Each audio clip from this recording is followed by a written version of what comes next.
Quando essa pessoa morre, necessariamente, obrigatoriamente tem que fazer o inventário. Mas como você vai poder utilizar o sistema de holding familiar para poder evitar que o inventário aconteça? O que a gente faz é tirar esse elemento morte da equação. Olha que maravilha, como se a gente pudesse fazer isso, né? Mas é verdade, a gente tira o elemento da morte dessa equação da seguinte maneira. A gente vai colocar no lugar de quem morre. Quem é que morre? Pessoas, seres humanos, pessoas físicas. E no lugar desta pessoa física, a gente vai colocar uma pessoa jurídica, algo que não morra, exatamente para que os bens continuem eternamente ali e você não precise jamais realizar o inventário. Jamais, jamais, jamais. Ah, mas aí depois vai ter que inventariar a participação nessa pessoa jurídica? Não, segura que você vai pegar isso aí. Não vai ter que inventariar nada, não vai ter inventário de nada, nem de um montão, nem de pouquinho, de nada, tá?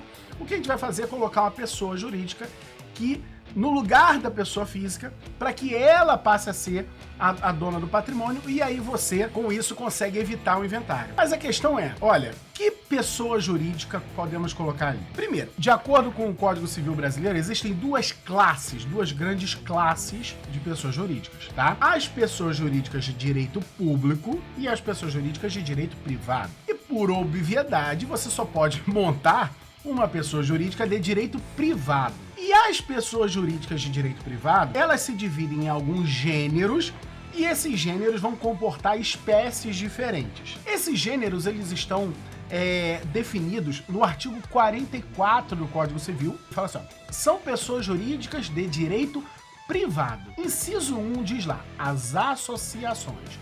Inciso 2 fala as sociedades. Inciso 3, as fundações. O 4, as organizações religiosas. E o 5, os partidos políticos. Essas são as pessoas jurídicas de direito privado. E aí agora nos cabe escolher que pessoa jurídica nós vamos utilizar para montar esse nosso sistema de holding familiar. E a gente vai por eliminação. E o primeiro critério de eliminação é a obviedade. Primeiro, não dá para ser organização religiosa e nem partido político. Isso a gente já elimina de cara. Ah, mas será que... Não tem será que. Para de maluquice. Porque será que é muito bom para Tício, Mev e Caio. E nosso trabalho aqui é prático, o nosso foco é prático. O teu cliente não é Tício, Mev e Caio. O teu cliente é João, Maria, José, pessoa que, escorreu muito suor da testa a vida inteira para construir aquele patrimônio. Aí você vai ficar pensando e loucubrando, se bota a organização religiosa. Pelo amor de Deus, não pode, né? Partido político, esquece, não tem como. Agora vamos a algumas eliminações que elas não são tão óbvias assim. A gente vai precisar olhar um pouco mais para dentro da norma. A primeira que a gente olha é o seguinte, dá para ser uma fundação? E se a gente for olhar lá o artigo 62, parágrafo único do Código Civil, diz lá assim, a fundação poderá constituir-se para fins de... Aí tem lá, o inciso 1 fala de assistência social, o inciso 2 cultura, defesa e conservação do patrimônio histórico e artístico. Inciso 3, educação. Inciso 4, saúde. Inciso 5, segurança alimentar e nutricional. 6, defesa e preservação e conservação do meio ambiente. Ufa!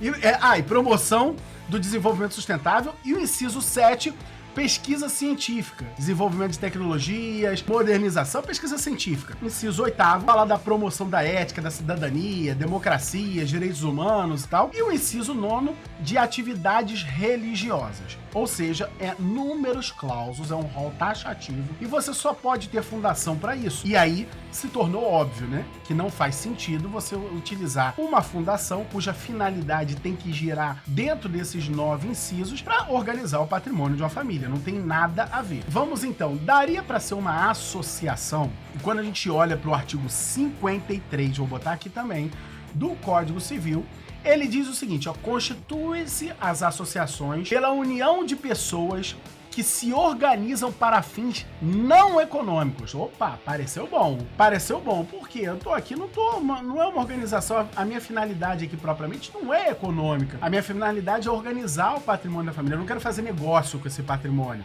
A família pode até ter negócio, que aí você vai aprender durante a jornada o que faz com famílias que têm negócio e tal, bonitinho, tá? Mas não é o caso. A gente tá pensando aqui primeiro na organização. Então você vai pegar o acervo patrimonial da família e vai deixar lá estáticozinho, paradinho. ruim. Então, assim, vamos ver. Ah, tá parecendo bom, mas aí quando você avança, você vê que no 54 tá lá, que sob pena de nulidade, o Estatuto da Associação conterá. E aí vai falando todos os itens que tem. E aí quando você avança, no artigo 59, vai estar escrito lá, compete privativamente a Assembleia Geral, inciso 1, destituir os administradores. E aí, veja, peraí. Então quer dizer que o administrador ele pode ser destituído? Não tá bom. E aí quando você vai pro artigo 60, você vai falar assim, ó, a convocação dos órgãos deliberativos, por exemplo, da associação que pode destituir alguém, pode ser convocada por 1/5 dos associados. Peraí. Eu tenho meu patrimônio, eu vou deixar meu patrimônio dentro de uma instituição e o poder dessa instituição pode ser girado numa manobra de algo que seja detentor de 20% dessa minha participação. Não tá legal. Tá parecendo que a associação não é legal, né? E quando a gente vai no artigo 61, que fala da dissolução da associação, a coisa fica pior ainda. Que diz lá assim, ó, dissolvida a associação, o remanescente do seu patrimônio líquido depois de deduzidas, se for o caso, as cotas ou frações ideais referidas no parágrafo no artigo 56, será destinada a entidades de fins não econômicos designados no estatuto, blá, blá, blá, blá. O que é isso, gente? Não existe, né? Não existe. Aquele patrimônio é para ficar dentro da família. Então, a associação não parece uma boa ideia. De todos os gêneros, então, de pessoas jurídicas que nós lemos lá no artigo 44 do Código Civil, só sobraram as sociedades. Então, vamos ver nas sociedades se a gente consegue encontrar uma saída. E quando a gente vai para as sociedades, a gente esbarra primeiro num problema. Por que um problema? Porque diz assim, ó, eu vou tentar explicar isso aqui de uma maneira mais... numa ordem diferente. Eu vou colocar para você assim, ó. No Código Civil, o livro 2 do Código Civil, ele fala do direito de empresa. Logo no começo do livro 2, está no artigo 966, dizendo o seguinte, que empresário é aquele que exerce profissionalmente atividade econômica organizada para produção ou circulação de bens ou serviços, beleza? Vamos separar isso aqui em bloquinhos, assim, ó, do artigo 966, que fala assim, ó, quem é empresário? É aquele que exerce profissionalmente atividade econômica organizada para a produção de bens ou circulação de bens ou serviços. A gente faz questão de distribuir dessa maneira para você entender os requisitos para ser empresário. Dessa maneira, a gente já de cara a gente percebe o seguinte, aquele linguajar corriqueiro de chamar aquele que é dono de um negócio, tá, de empresário, na verdade, isso está em desacordo com a lei. Quem é dono do negócio não é empresário. De acordo com a lei brasileira, empresário é a sociedade que organiza, que pilota o negócio, que realiza a atividade econômica. Então daqui a gente tira uma primeira conclusão. Qual é a primeira conclusão que a gente tira?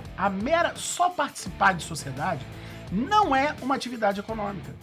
Não é uma atividade que você possa considerar empresária. Porque a participação na sociedade é feita pelo sócio. E quem realiza a atividade é a sociedade. Então o fato de participar, isso não é uma atividade. A atividade é aquela que é exercida pela sociedade. Por outro lado, o artigo 981 do Código Civil, quando ele abre o título 2 do mesmo livro 2 do Direito de Empresa, tá? No momento que ele abre o livro 2, ele fala lá da sociedade, tá? O livro 2, ele diz que a sociedade nasce da celebração do contrato em que as pessoas que reciprocamente se obrigam a contribuir com bens ou serviços para o exercício da atividade econômica e a partilha entre si dos resultados. Então o que diz o artigo 981 do Código Civil? Ele fala assim, ó, que é a celebração de contrato entre pessoas que reciprocamente se obrigam a contribuir com bens ou serviços para o exercício de atividade econômica e a partilha entre si dos resultados. Mais uma vez, eu tô fazendo questão de dar essa distribuição para fazer uma análise de cada trecho. E daqui a gente consegue tirar uma segunda conclusão. Como regra, só existe sociedade se houver uma atividade econômica. Olha lá num dos trechos, o exercício da atividade econômica. Então, para ter sociedade, tem que ter atividade econômica. Então, não é que só pode ter sociedade empresária com algum objeto que seja previamente determinado em lei. Não, não é isso. Pelo contrário, tá?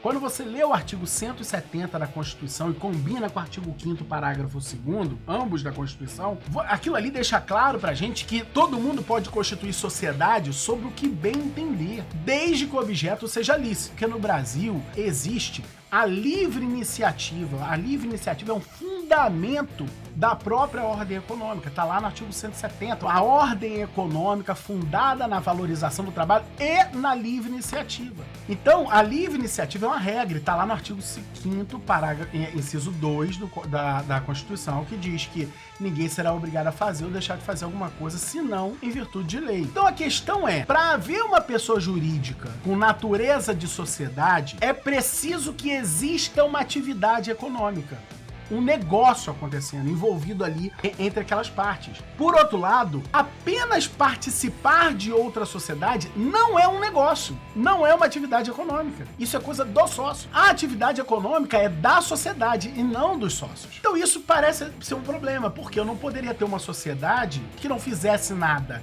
que não exercesse atividade econômica nenhuma. E a gente quer uma sociedade que não faça nada, que não exerça atividade econômica nenhuma. Por que a gente quer? Porque a gente não quer enfiar o patrimônio da família em algo que possa ser de risco. E o professor Fábio Louco, ele fala isso. Toda atividade econômica, por natureza, é uma atividade de risco.